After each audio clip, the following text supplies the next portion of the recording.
आपण आपल्या आयुष्यात थोडासा बदल केला की जगणं किती सोपं वाटतं ना. तर निरोगी आरोग्यासाठी सकाळचा व्यायाम अत्यंत फायदेशीर आहे. यामुळे दिवसभर ऊर्जा टिकून राहते, शरीर लवचिक राहते आणि मानसिक ताणसुद्धा दूर होतो आणि वजनही आटोक्यात राहते. माझ्याकडे ना हे ओव्याचं झाड आहे आणि मला याच्या पानांची भाजी बनवायची. माझा ॲलोवेराही छान झाला आहे. तर सकाळी उठले, माझा व्यायाम वगैरे सगळं झाला आहे, म्हटलं थोडा न्यूज लावूया आणि आपले बातम्या ऐकत ऐकत आपले घरातले कामं करून घेऊया. त्याआधी म्हटलं कॉफी पिऊन घेऊया, कारण कॉफी पिल्याशिवाय माझा दिवस काय पूर्ण होणार नाही. भूक लागली होती म्हणून थोडे शेव खाऊन घेतले आणि रात्री आजू झोपली होती म्हणून तिची आईस्क्रीम तशीच होती, तर तिला आता ती आईस्क्रीम खायची होती. लहानपणीची मजाच वेगळी असते ना.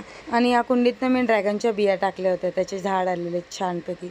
दुपारी जेवण वगैरे घेतलं आणि संध्याकाळी कॉफी वगैरे घेऊन गेले होते मी मार्केटला मम्मीकडे. मम्मीसोबत थोड्याशा गप्पा वगैरे मारल्या आणि इथे काहीतरी लफडं झालं होतं. पप्पा गेले होते बघायला, मला काय माहिती नाही. मग तिकडून गेले वगैरे, मोमोज वगैरे खाल्ले आणि गार्डनमध्ये गेले चालायला.